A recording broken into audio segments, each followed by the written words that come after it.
Preventive medicine, third world country specially हमारे Pakistan, India, Pakistan में बहुत ज़्यादा कॉन्सेप्ट नहीं है प्रिवेंटिव मेडिसिन का। यानी कि ऐसे टेस्ट जो कि बीमारी होने से पहले आपको बता दें कि आपको रिस्क फैक्टर है या नहीं, या आपको होगी या नहीं होगी। Doctor Shimala Mufti, American board certified gynaecologist with special interest in skin care and certified life coach.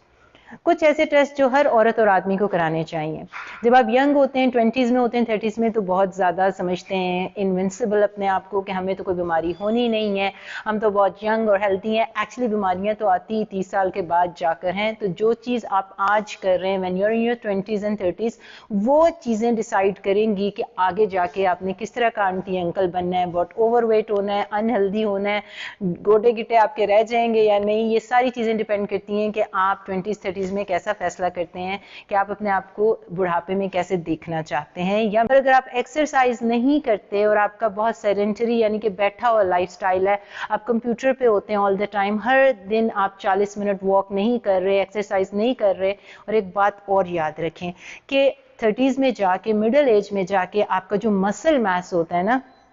खाली वजन नहीं कम करना, जो आपका मसल मास होता है उसको प्रिजर्व करना है, क्योंकि 1 to 2% आपका एवरी ईयर मसल मास कम होना शुरू हो जाएगा और 50s में जाके 10 to 15% कम हो जाएगा अगर आप वेट बेरिंग एक्सरसाइज नहीं करते। तो 30 साल से लेकर 40 साल तक आप औरत हैं या मर्द, आप सबको चाहिए कि अपना थायराइड, अपना एनीमिया प्रोफाइल, कि आपका फेरेटिन या आयरन लेवल्स कम तो नहीं है, उसके बाद अपना ब्लड शुगर और अपना ब्लड प्रेशर, इसकी स्क्रीनिंग करवाते रहें, क्योंकि ब्लड प्रेशर और डायबिटीज़ जो है वो आपका हार्ट डिजीज और स्ट्रोक का जो है रेट ज़्यादा कर देगा। ख़ासतौर पे हमारे कंट्रीज़ में सिरीपाई और ऐसी रोगनी मुरगन चीज़ें पाई जाती हैं जिससे आप एक्सरसाइज भी नहीं कर रहे और वो चीज़ें आप खा रहे हैं, उसका कोई ज़्यादा आपको फ़ायदा भी नहीं है, आपका वज़न भी बढ़ता जा रहा है। तो इससे आप ज़्यादा प्रोन हो जाएंगे हार्ट डिजीज़ के, ब्लड प्रेशर के, डायबिटीज़ के, और ये तमाम चीज़ें स्ट्रोक भी कर सकती हैं।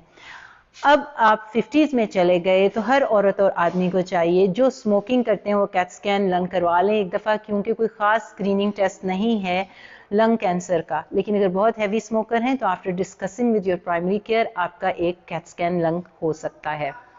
उसके बाद कोलोनोस्कोपी, हर औरत और आदमी को चाहिए कि जब 45 इयर्स ऑफ एज हो गया है तो कोलोनोस्कोपी यानी कि एक पाइप होती है जो आपके कोलन में डाल के देख लेते हैं कि कोई पॉलिप्स वगैरह तो नहीं है। ये स्क्रीनिंग टेस्ट है फॉर कोलन कैंसर, आपके आंतों के कैंसर की स्क्रीनिंग टेस्ट है ये। अगर आपके फैमिली हिस्ट्री है या पॉलिप्स हैं तो आपका डॉक्टर कहेगा, गैस्ट्रोएंट्रोलॉजिस्ट करते हैं ये टेस्ट, जो कि आंतों के स्पेशलिस्ट होते हैं, कि हर 5 साल बाद कराओ, वरना हर 10 साल बाद कराओ। और अगर आप ये नहीं करवा सकते तो आपका जो प्राइमरी केयर है आपके पूप के अंदर टेस्टिंग करके बता देगा, जिसे कहते हैं फीकल ओकल्ट ब्लड, कि वहाँ पे ब्लड तो नहीं आ रहा, आपको रिस्क फैक्टर तो नहीं है आंतों के कैंसर का। एक्सर स्कैन, बोन डेंसिटी स्कैन करवा सकते हैं, खासतौर पे अगर आप बहुत थीन है और एक्सरसाइज नहीं करते तो आपके बोन के फ्रैक्चर्स का रिस्क ज़्यादा हो सकता है ऑस्टियोपोरोसिस की वजह से। ऑस्टियोपोरोसिस जो होता है वो बोन की डिजीज़ होती है जो आपके बोन को भुरभुरा कर देती है और बढ़ती एज के साथ आपको फ्रैक्चर्स हो सकते हैं। वैक्सीन हैं जो हर औरत और मर्द को चाहिए, यानी कि फ्लू वैक्सीन आपको हर साल चाहिए। अब तो कोविड की वैक्सीन भी आ गई है, अगर आप उसके बारे में थोड़े से परेशान हैं कि लेनी चाहिए कि नहीं, अपने डॉक्टर से बात करें। वैसे अब फ्लू की तरह ही कोविड को ट्रीट किया जाता है और वो भी फ्लू की तरह हर साल आपको वैक्सीन चाहिए होगी। उसके बाद आपको टीडैप, टेटनस का जो शॉट होता है, हर 10 साल बाद चाहिए आपको। और अगर आप 65 इयर्स के हैं एंड अप हैं या उससे पहले अगर आपका रिस्क फैक्टर है कि आप स्मोकिंग करते हैं या आपका कोई इम्यूनिटी की डेफिशिएंसी, इम्यून सिस्टम कम है और आप वीक हैं, तो आपको चाहिए कि एक न्यूमोकोकल वैक्सीन जो है अपने डॉक्टर से बात करें और वो ज़रूर ले लेनी चाहिए, क्योंकि निमोनिया हो जाता है वरना, which can be very fatal to health. Usually 40 years of age में हर औरत को मेमोग्राम तो बनता है। Out of 8 1 women will have breast cancer in their lifetime। इतना रिस्क है ब्रेस्ट कैंसर का और मैं अपनी प्रैक्टिस में बहुत यंग लोगों को देख रही हूँ ब्रेस्ट कैंसर के साथ। आई डोंट नो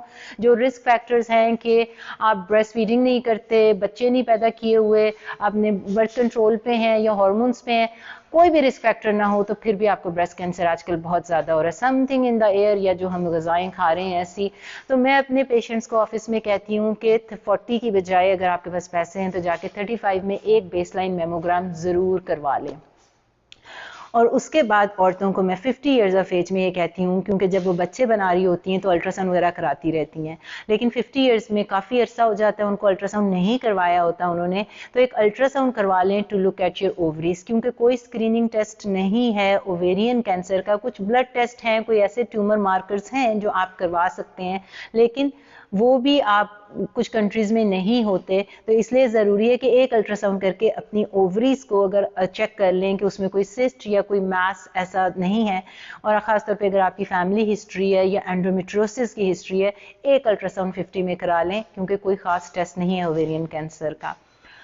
आदमियों में जो है वो हार्ट डिजीज़ बहुत ज़्यादा होती है, इसलिए एट द एज ऑफ 40 अपने कोलेस्ट्रॉल को बहुत संभाल के रखें, और ख़ास तौर पे जो हमारे देसी लोग हैं उनकी जो आर्टरीज होती हैं, यानी कि जो ब्लड वेसल्स होते हैं, उनका डायमीटर जो होता है वो स्मॉलर होता है as compared to other races, तो वो अगर पतले भी हैं, एक्सरसाइज भी कर रहे हैं, तो उनको रिस्क होता है ज़्यादा हार्ट डिजीज़ का या स्ट्रोक का, तो उनको चाहिए कि अपने डॉक्टर से बात करने के बाद बेबी एस्प्रिन या ब्लड थिनर्स पर चले जाएं आफ्टर द एज ऑफ 40, और अपने कोलेस्ट्रॉल को संभाल के रखें बहुत ज़्यादा, और फिर वो टेस्टिंग करवा सकते हैं पीएस से, जो कि कंट्रोवर्शियल है, प्रोस्टेट का एक ट्यूमर है, ट्यूमर मार्कर है जो टेस्ट करवा सकते हैं, क्योंकि प्रोस्टेट कैंसर तो नहीं हो जाएगा, लेकिन अगर अपने डॉक्टर से बात करें तो वो पीएसए के लेवल्स टेस्ट करा के देख सकते हैं और एग्ज़ाम करा सकते हैं प्रोस्टेट का। और कुछ टेस्ट जो सिर्फ औरतें करवा सकती हैं उसे कहते हैं पैप्समेयर। पैप्समेयर जो होता है स्क्रीनिंग टेस्ट होता है सर्विकल कैंसर। सर्विक्स क्या होती है, आपका जो बच्चेदानी होती है उसको कहते हैं यूट्रस, उसका जो माउथ होता है उसे कहते हैं सर्विक्स।